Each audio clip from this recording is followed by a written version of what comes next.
제가 엊그제 안장통은 안장으로 해결되지 않는다고 말씀을 드렸습니다. 근데 제가 자전거를 한두 해 탄 게 아니고 한 9년 정도 탔거든요. 그러면은 그 주변에 자전거 타는 지인들한테 이런 말을 하면은요, 다들 믿지를 않습니다. 고정된 관념으로 무작정 안장을 가는 분들이 상당히 많아요. 그런데 생각을 해보십시오. 인체공학은 자기가 연구한 게 아니지 않습니까? 사회적인 통념에 가깝습니다. 그러니까 인체공학이라는 것은 일종의 학문 아닙니까? 그러니까 그 학문이라는 권위에 나름의 해석도 안 해보고 그냥 굴종하는 거죠.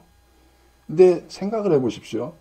우리가 학문이라고 부르는 것들이 과연 진짜 진실만을 얘기하는 게 진짜 현대과학이고 현대의학이고 현대인체공학인지 다시 한번 생각해 보면 전혀 그렇지 않습니다.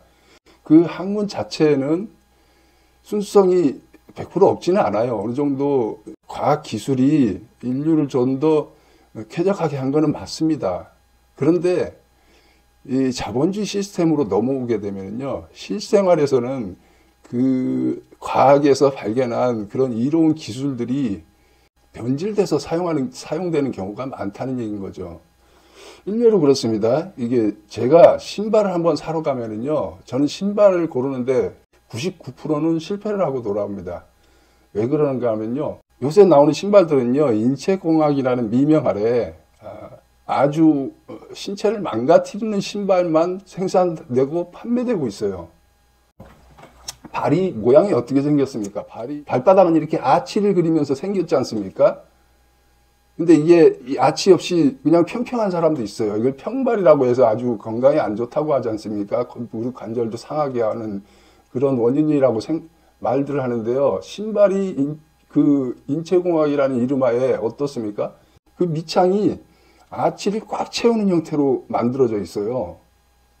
이 아치가 어떤 역할을 합니까? 이렇게 착지하고 걸을 때 이게 활처럼 이렇게 기능을 하면서 충격을 완화시켜주는 역할을 하는 거예요. 그러면서 추진력도 만들어주고, 신체라는 거는 움직임에 따라 유연성 있게 이렇게 움직여야 기능을 제대로 하게 되는데, 여기를 꽉 채웠기 때문에 이 아치가 고정되는 거예요. 그 신발을 신고 신발끈을 꽉 매고 러닝을 하거나 걷거나 하게 되면요, 그러니까 발의 아치 기능이 퇴화가 되는 거죠. 근데 거기서 끝나는 게 아니에요.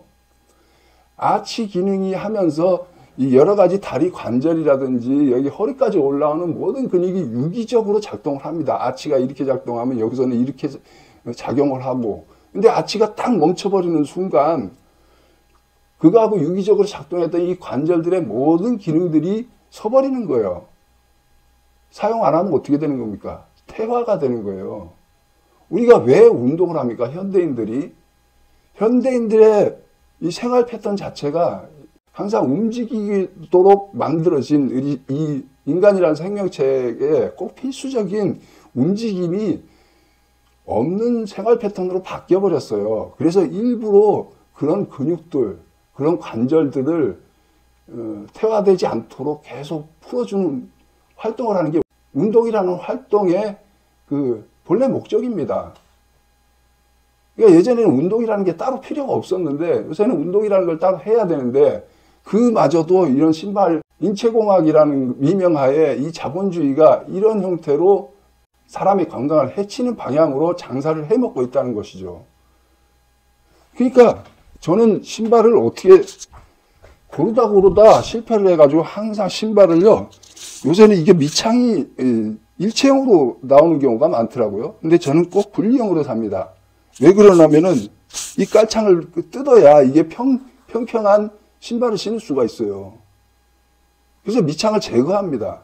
그리고 신발 그 밑창 두께도요, 얇아야 좋은 거예요. 얇고 평평할수록 우리가 걷는 기능에 퇴화를 방지할 수가 있습니다.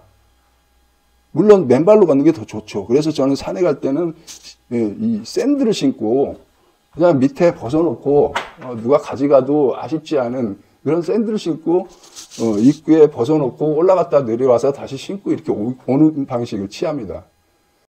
그러니까 병원을 가서도 우리는 어떻습니까? 열이 나면 병원 가고 감기가 걸리면 병원 가잖아요.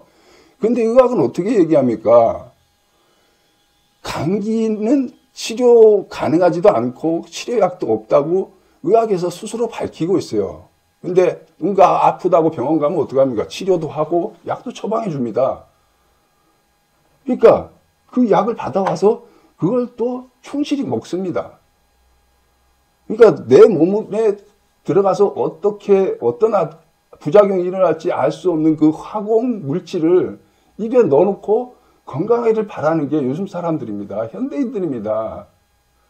그리고 열이 난다는 것은요, 자기 몸에 들어오면 해가 되는 바이러스가 침투하면은 그것을 소독하는 면역작용이 일어난다는 증거예요. 근데 병원 가면 어떻습니까?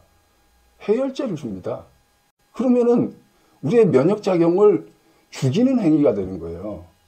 그러니까 병원 가서 면역력을 죽이는 동시에 그 면역력과 연결된 몸의 여러 가지 기능들이 다 이상이 발생하게 됩니다. 인위적으로 어떤 조작을 가했으니까요.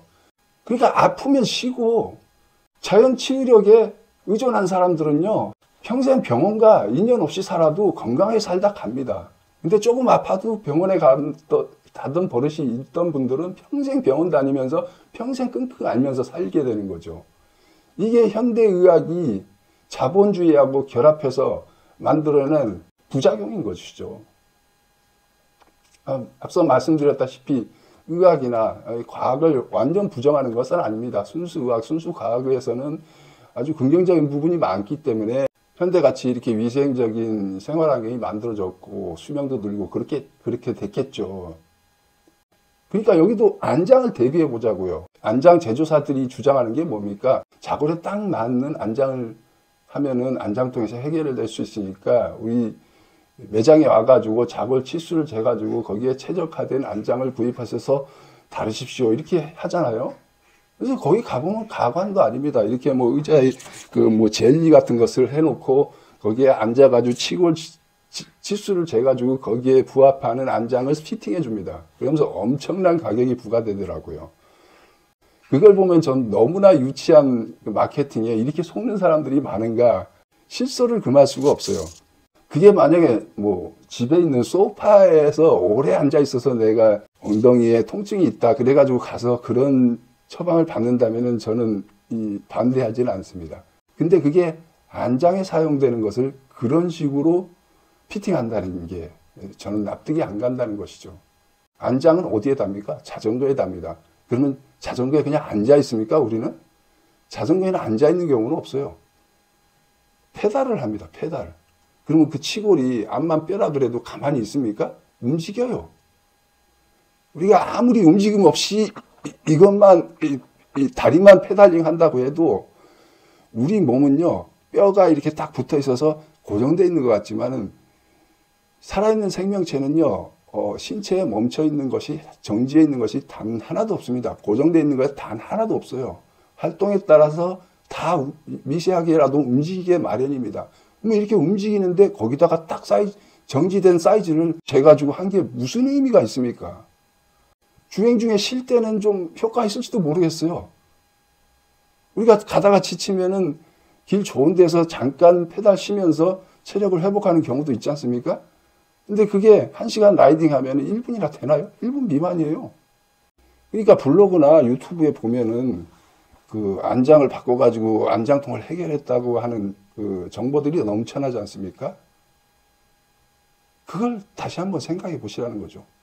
당신이 이 안장 바꿔가지고 안장통 해결했던 적이 있었습니까? 없었어요. 근데 어느 순간 없어졌죠. 왜? 바른 라이딩 자세가 서서히 만들어져서 없어진 것이지 안장이 바뀌어서 없어진 게 아닌 거예요. 그러니까 처음 자전거에 입문하신 분들은 순정 안장 탓하지 말고 그냥 타보십시오. 그러다 보면 어느 순간 자기의 바른 라이딩 자세가 만들어지면서 안장통은 바로 사라집니다. 로드웨이 같은 경우는. 근데 말씀드렸다시피 미니볼레로나 그 하이브리드 뭐 이런 MTB 같은 경우는요, 안장통이 사라질 수가 없어요, 애초에.